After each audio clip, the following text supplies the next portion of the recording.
ছেঁচা আদাগুলো যেন বের হয় না, তো টেস্টটা বের হবে না। আসসালামু আলাইকুম ভিউয়ার্স, সবাই কেমন আছেন?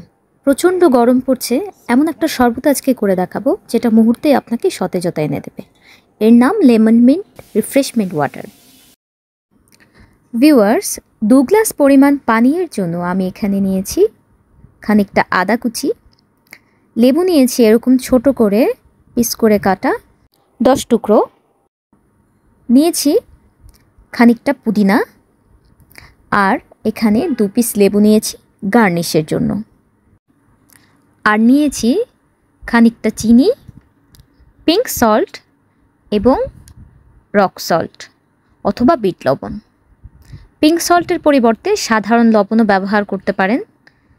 পিঙ্ক সল্টটা একটু পরিমাণে বেশি লাগে আর সাধারণ লবণ অল্পতেই হয়ে যায়।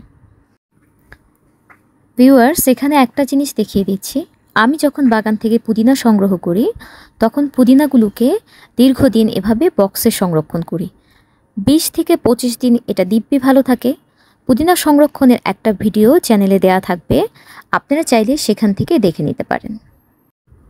প্রথমে আমি স্টেনলেস স্টিলের একটা মগে আদা কুচিগুলো সবটা দিয়ে দেব। আমার লাগবে এরকম হামান দিস্তার একটা হাতল। হামান দিস্তার এই হাতলটা পিষতে আমাকে হেল্প করবে। এটা খুব সহজেই তৈরি করা যায়, এতে ব্লেন্ডারটা আসলে লাগে না, কারণ আমরা বেশি ব্লেন্ড করব না, জাস্ট একটু থিতা করে নেব। তো প্রথমে আদা কুচিটা দিয়ে আমি এর মধ্যে বিট লবণটাকে অ্যাড করছি। এই লবণটা আপনারা আপনাদের পরিমাণ মতো নেবেন। 2 গ্লাসের জন্য এইটুকু পরিমাণ বিট লবণ যথেষ্ট। এবারে দেব এতে পিঙ্ক সল্ট।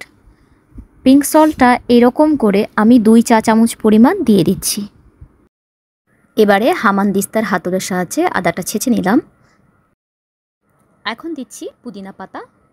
এটাকেও আমি হাতলের সাহায্যে একটু থেতো করে নেব। দেখুন, জাস্ট এভাবে একটু থেতো করে নেবেন। সবশেষে লেবুগুলোকেও আমি খোসাসহ একটু থেতো করে নেব। আমি এখানে গন্ধরাজ লেবু ব্যবহার করেছি, আর লেবুর খোসাটা অবশ্যই একটু থেতো করে নেবেন, এর একটা আলাদা স্মেল আছে, দারুণ একটা ফ্লেভার আসবে। এবারে দিচ্ছি চিনি।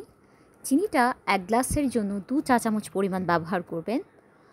আর যাদের ডায়াবেটিক পেশেন্ট তারা 1 চা চামচ কিংবা 1.5 চা চামচ চিনিও ব্যবহার করতে পারেন।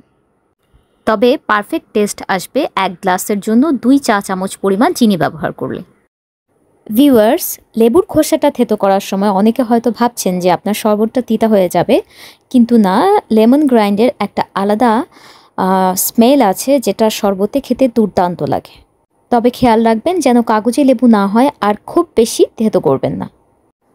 থেতো করা শেষে 2 গ্লাস পরিমাণ পানি এতে অ্যাড করে নিচ্ছি। এবারে একটা চামচের সাহায্যে ভালো করে শরবতটাকে নেড়ে নিতে হবে। দেখুন, মগ থেকে শরবতটা যখন আমি গ্লাসে ঢালছি আমি কোনো ছাঁকনি ব্যবহার করব না, জাস্ট চামচ দিয়ে সবগুলো ইনগ্রেডিয়েন্টসকে এভাবে ধরে রেখে আমি পানিটা নিয়ে নেব। এতে আদা কুচি এবং মিন্টের কিছু সামান্য অংশ গেলে শরবতটা খেতে আরও বেশি ভালো লাগবে। এই ওয়েস্টেজ জিনিসগুলো ফেলে দিয়ে পানীয়তে আমরা বরফ অ্যাড করে নিচ্ছি। ব্যাস, তৈরি হয়ে গেল আমাদের lemon mint refreshment water. Viewers, শরবত তৈরির সমস্ত উপকরণ ডেসক্রিপশন বক্সে দিয়ে দেব আমি। আর এভাবে শরবত তৈরি করুন, পানীয়টি তৈরি করে খান, আর ইনস্ট্যান্ট সতেজতা পান। আমার ভিডিওটি ভালো লাগলে লাইক, কমেন্ট, শেয়ার করুন, আমাদের পাশেই থাকুন, আর আমার জন্য দোয়া করবেন। আল্লাহ হাফেজ।